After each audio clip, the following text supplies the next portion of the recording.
Okay. I have nothing against nobles. I just don't fancy being one myself. And why is that then? It's boots. Boots? Boots. It's all about the boots.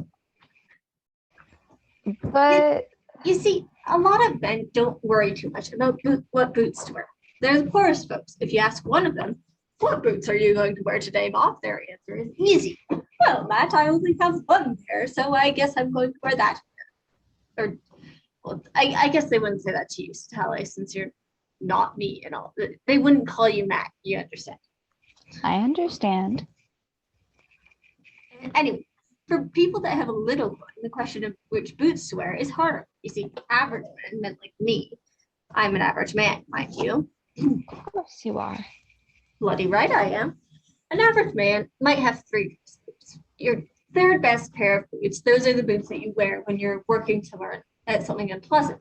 They might rub after a few paces and they might have like a few holes, but they're good enough to keep you footing. You don't mind them mucking them up in the fields or the barn or whatever. All right. And then you have your second pair of boots. Those are your day-to-day boots. You wear those if you're going to dinner at the neighbors, or in my case, you wear those if you're going back. They're nice boots. They give you good footing. You don't mind being seen in them or anything. And your best boots. You wear those to social events like a ball or dining with a local dignitary. Balls? Dignity? Bloody ashes, woman. I thought you were an innkeeper. We're not going to any balls. But if we had to, I suspect we'd wear our second best pair of boots. They're good enough for visiting old lady Hembrew next door, and then they're bloody well good enough for stepping on the toes of any woman fool enough to dance with us.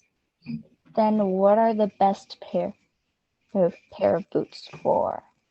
Walking. Any farmer knows the value of good boots when you go walking a distance.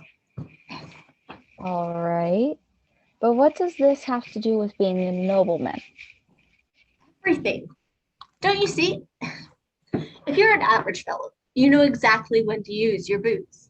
A man can keep track of three pairs of boots. Life is simple when you have three pairs of boots. But nobleman Telmanus claims that he has 40 different pairs of boots at home. 40 pairs. Can you imagine that? 40 pairs. 40 bloody pairs. And they aren't even the same kinds of boots either. There's a pair for each outfit, a dozen pairs of different styles that will match any number of half outfits.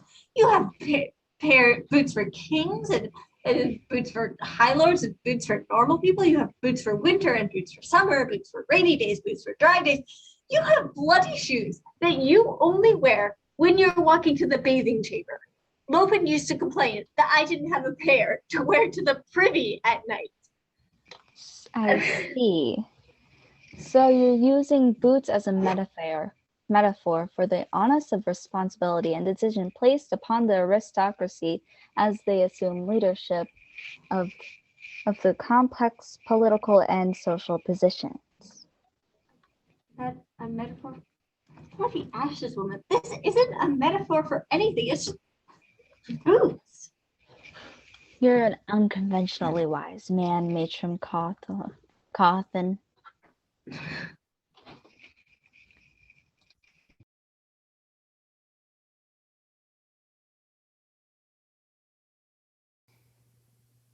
You were able to reconstruct this killer's fantasy, one dead creature giving birth to another. The bird, his victim's new beating heart. A soul given wings. Rebirths can only ever be symbolic. But you've been reborn. Wasn't that the goal of my therapy? How does it feel consulting again with Jack Crawford and the FBI? Last time it nearly destroyed you. Last time, you nearly destroyed me. After everything that has happened, you still believe... Stop right there. You may have to pretend, but I don't. No. You don't. Not with me. I don't expect you to admit anything. You can. But I prefer sins of omission to outright lies, Dr. Lecter. Don't lie to me. Will you return the courtesy? Why have you resumed your therapy? I can't just talk to any psychiatrist about what's kicking around my head. Do you fantasize about killing me? Yes, Tell me, how would you do it? with my hands. We haven't moved past apologies and forgiveness, have we? We've moved past a lot of things. I discovered a truth about myself when I tried to have you killed. That doing bad things to bad people makes you feel good? Yes. I need to know that you're not going to try to kill me again, Will. I don't want to kill you anymore, Dr. Lecter. Not now that I finally find you so interesting.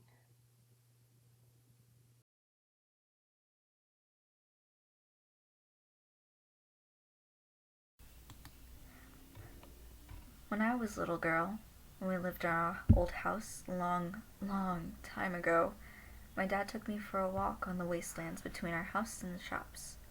It wasn't the best place to go for a walk, really. There were all these things that people had thrown away back there. Old cookers and broken dishes and dolls with no arms and no legs, and empty cans and broken bottles. Mom and Dad made me promise not to go exploring back there. There were too many sharp things and tetanus and such. But I kept telling them I wanted to explore it. So one day, my dad put on his big brown boots and his gloves and put my boots on me and my jeans and sweater, and we went for a walk. We must have walked for about 20 minutes. When we went down this hill to the bottom of a gully where a stream was, my dad suddenly said to me, "Coraline, run away, up the hill, now." He said in a tight sort of way, urgently. So I did. I ran all the way up the hill. Something hurt me on the back of my arm as I ran, but I kept running. As I got to the top of the hill, I heard somebody thundering up the hill behind me. It was my dad, charging like a rhino. When he reached me, he picked me up in his arms and swept me over the edge of the hill. And then we stopped and we puffed and we panted and we looked back down at the gully.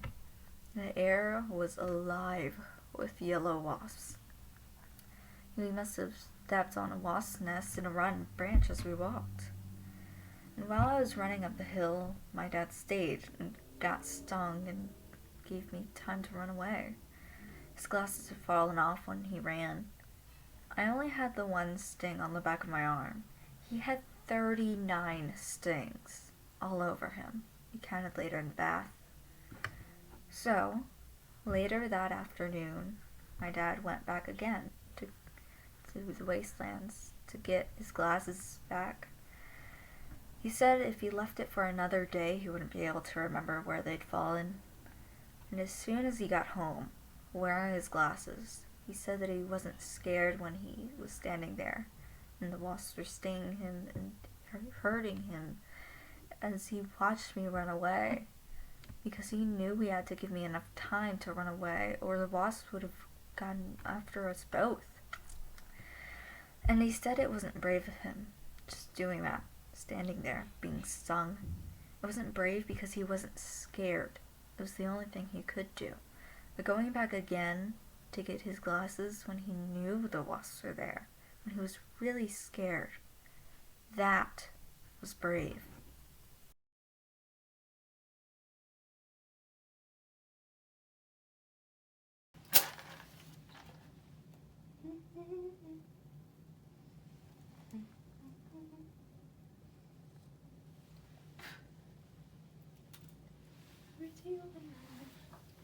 Fascinating.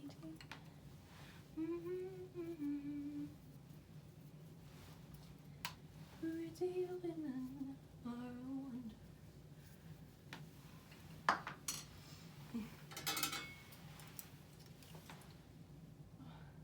Joanna. My Joanna. I'm lost, and yet all I can find is Joanna. Hair as yellow as wheat, and eyes as blue as the waters of Peru, skin as pale as a sheep. No parents to hold us back from the arrangement I have put together for us to be married. We can honeymoon in America, and I can feel what is under the thick fabric that wraps itself around your bosom. Oh, Joanna, I was half convinced I'd waken, satisfied enough to dream you, and yet, happily I was mistaken. To feel your skin against mine is the one dream I wish I would never wake from. I sent your father away for us, so that we may have a perfect life, so that I may have the lady who clouds my thoughts, of her every move, of her sweet voice, of her luscious curves. I will ask you to marry me at sundown. Though the first time you showed a certain reluctance. I have a heart full of desires, and you will fulfill those desires, no matter the cost.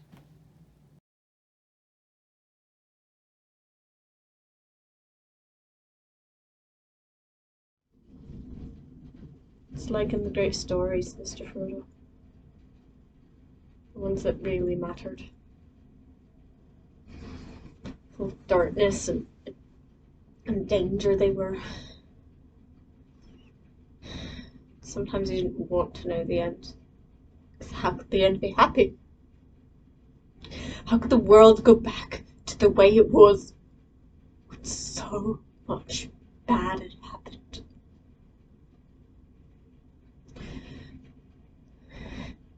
But in the end, it's only a passing thing, this shadow. Even darkness must pass. A new day will come, and when the sun shines, it will shine out the clearer.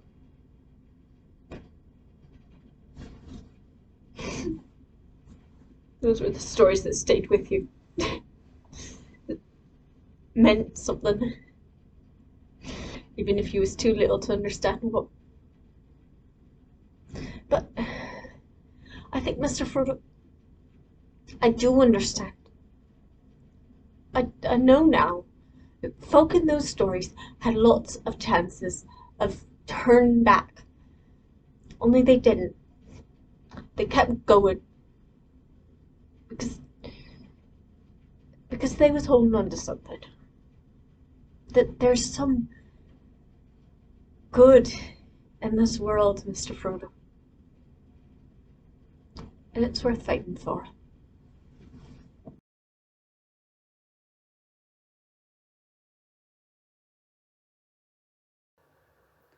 You know, your dad took me to Denny's once.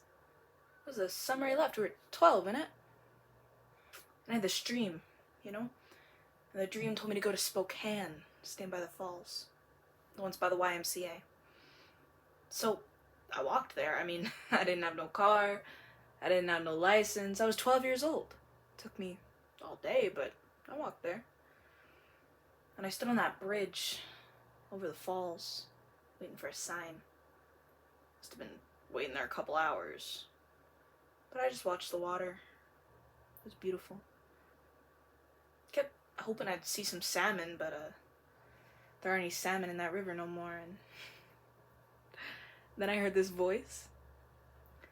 Hey, what the hell are you doing out here? It was your dad yelling at me. And he keeps on yelling, I asked you what the hell you're doing out here. So I told him I was waiting for a vision. He just laughed. He said, all you're gonna get out here is mugged. So then he took me to Denny's. It was afternoon, you know, but still had the Grand Slam breakfast. 2 eggs, 2 sausages, 2 slices of bacon, and 2 pancakes, and juice and milk. You know, sometimes it's a good day to die, and sometimes it's a good day to have breakfast.